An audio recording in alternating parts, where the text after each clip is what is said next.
ស្ដីបងប្អូនអរគ្នាថ្ងៃនេះខ្ញុំគូកមូលអីសារមានបងប្អូនយើងគាត់ស្នើពរអញ្ចឹងខ្ញុំគូក្បួនអាកមូលលេងមុខឲ្យបងប្អូនយើងមួយពីមុនខ្ញុំចេញវីដេអូក៏តាំងក្រោយតែបងប្អូនយើងសុំឲ្យធ្វើវីដេអូកមូលអញ្ចឹងអានេះខ្ញុំចេញកមូលឲ្យបងប្អូនអញ្ចឹងម៉ូដនេះលេងមុខជាបងប្អូនអាមនុស្សចាស់លេងមុខអញ្ចឹងជ្រៀកខ្លួនជ្រៀកអីអញ្ចឹងបងប្អូននេះហើយគឺសាយទំហំដែលខ្ញុំកាត់អញ្ចឹងចង្កេះនេះ80ហើយ98នេះគឺទ្រូងទំហំទ្រូង28នេះជីបដើមទ្រូងពីស្មាចុះមកដល់ចុងទ្រូងយើងនេះ28នេះហើយរៀងមុខរៀងក្រោយនេះគឺយើងវាស់ពីស្មានេះរៀងមុខ46ពីស្មាចុះមកដល់ចង្កេះនេះអានេះក្បួនខ្ញុំគឺខ្ញុំវាស់ពីស្មាចុះដល់ចង្កេះហើយខ្ញុំមានក្បួនសម្រាប់ចុះជើងអាវផ្សេងចុះ16តទៅក្រោមផ្សេងទៀតណាអញ្ចឹងអានេះ46នេះគឺសម្រងរៀងខាងមុខគឺត្រូវវែងជាងរៀងខាងក្រោយ2លេខអញ្ចឹង46 44រៀងក្រោយគឺពីស្មាចុះមកដល់ចង្កេះដូចគ្នារៀងមុខវាស់ផ្សេងរៀងក្រោយវាស់ផ្សេងបងប្អូនក្បួនខ្ញុំគឺត្រូវវាស់រៀងមុខអញ្ចឹងពីស្មាមកដល់ចង្កេះនេះទីថានេះជាចង្កេះអាវចាស់នេះអញ្ចឹងពីស្មាមកដល់ចង្កេះនេះ46ហើយខាងក្រោយពីស្មាមកដល់ចង្កេះក្រោយដូចគ្នាគឺ44អញ្ចឹងរៀងមុខហ្នឹងវាត្រូវវែងជាងរៀងក្រោយ2លេខតោះមកនេះគឺស្មា36ស្មាហើយនេះគឺសន្ទះនេះសន្ទះកន្លែងនេះតែតឹងកមុខហ្នឹងទៅតឹងនេះតឹងខាងមុខហ្នឹងអាហ្នឹងគេហៅថាសន្ទះមុខសន្ទះក្រោយគឺនៅកន្លែងហ្នឹង33សន្ទះក្រោយ30មុខ32សន្ទះមុខអញ្ចឹងអានេះតាគៀក108អញ្ចឹងបងប្អូនគូសតាមក្បួនខ្ញុំទៅងាយស្រួលគូសងាយស្រួលរៀនហើយពាក់ស្អាតទៀតពាក់ចេញមកគឺចេញរៀងស្អាតចឹងដំបូងឡើយបងប្អូនយើងចុះស្មា4លេខដូចគ្នាធម្មតាមកយើងចុះស្មាលើ4លេខអាវម្លេចចាស់លើមុខហ្នឹង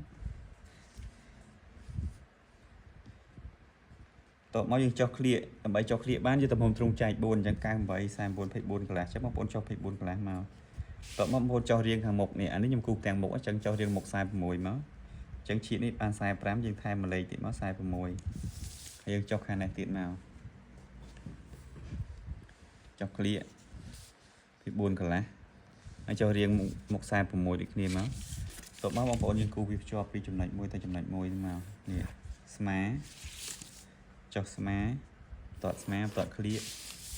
ហើយនឹងបន្ទាត់ចង្កេះមក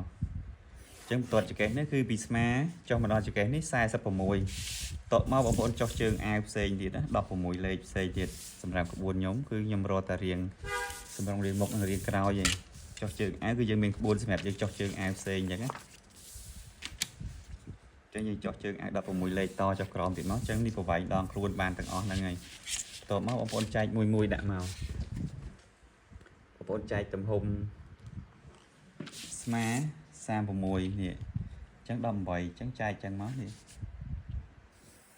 គូភ្ជាប់អញ្ចឹងមកគូប្រឆិតអញ្ចឹងមកបន្ទាប់មកបងប្អូនចែកទំហំទ្រូង98វា24កន្លះចឹងយើងដាក់24កន្លះមកបន្ទាប់មកបងប្អូនចែកចង្កេះមក80 40 20អញ្ចឹង20យើងដាក់មកហើយយើងបូកអានេះ4លេខកន្លះមកបូកជីបឬក៏3លេខមកបានហើយបូកតែ3លេខបានហើយកុំឲ្យបងប្អូនយើងអ្នកខ្លះគាត់តាគៀកចង្កេះធំហើយយើងបូកច្រើនទៀតលើសពីទ្រូងអញ្ចឹងតាគៀក108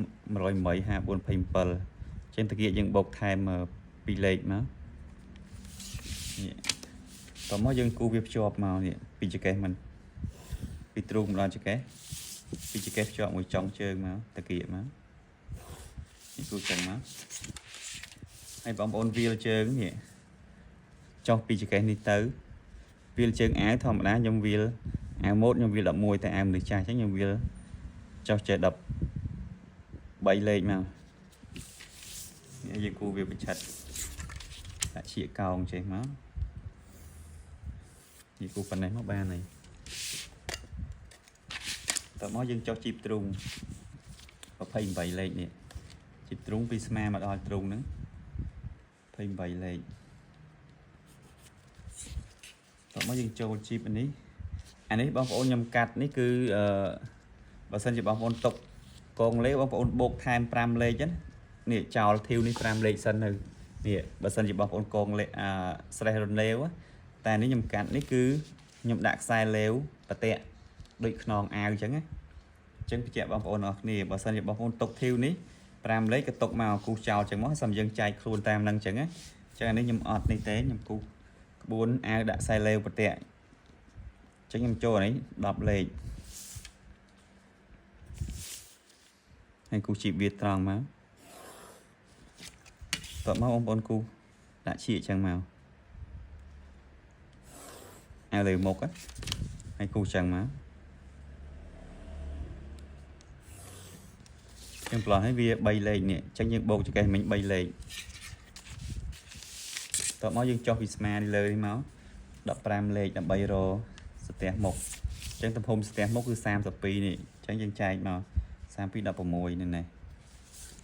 យើងគូវាភ្ជាប់ជាមួយអានេះមកហើយយើងគូវាភ្ជាប់ជាមួយទ្រូងនេះមកនេះអញ្ចឹងឲ្យបងប្អូនគូប្រឆិតនេះមកពីលេខកន្លះហើយយើងគូវាទៅរកអាហ្នឹងមកនេះអញ្ចឹងមកហើយយើងទាំងមុខគឺយើងហើយប៉ុណ្ណឹងយើងកាត់វាសិនមកកាត់វាចេញសិនណាបើសិនជាបងប្អូនຕົកកងលាវខាងមុខបងប្អូនຕົក5លេខទៅធីវហើយយើងចែកខ្លួនទៅតាមដែលយើងធ្លាប់ធ្វើកន្លងមកទៅកងលេខយើងដកកងលាវចេញលេខខ្លះទៅយើងចែកទ្រូងចែកទំហំទ្រូងដាក់មកបើសិនជាបងប្អូនចង់ចេះច្បាស់ខ្ញុំមានជាសភៅក្បួនណាបងប្អូនអរគ្នានេះមានជាសភៅក្បួនសម្រាប់ឲ្យបងប្អូនយើងរៀនបន្ថែមសម្រាប់អ្នកដែលចេះខ្លះតែសម្រាប់អ្នកដែលអត់ទាន់ចេះសោះគឺខ្ញុំអត់លក់ជូនទេសម្រាប់អ្នកដែលចេះខ្លះមិនគាត់មើលទៅយល់បើសិនយើងអត់ចេះមើលទៅអត់សូវយល់ពិបាកក្នុងការរៀនខ្ញុំមានតាំងពីរបៀបវាស់នេះឃើញទេគឺក្នុងហ្នឹងគឺខ្ញុំមានច្រើនហើយមានដល់156ទំព័រក្រាស់ណាបងប្អូននេះអាវយាយលើមុខនេះក៏មានដែរឃើញទេមានច្រើនមានក្មេងមានចាស់មានម៉ូដរ៉ូបអាវអីច្រើនទាំងអស់នៅក្នុងនឹងស្រេចអញ្ចឹងបើសិនបងប្អូនចង់ចេះបន្ថែមឲ្យកាន់តែច្បាស់គឺបងប្អូនទិញសភៅមួយក្បាលខ្ញុំមានបង្រៀននៅក្នុងក្រុមរយៈពេល6ខែ free សម្រាប់អ្នកដែលទិញសភៅណាបរៀនឲ្យបងប្អូនចេះប្រើសភៅចេះប្រើក្បួនចេះមើលក្បួននៅក្នុងសភៅហ្នឹងអញ្ចឹងបងប្អូនដែលចង់បានបងប្អូនអាចឆាតចូល page បានអញ្ចឹងនេះយើងកាត់មក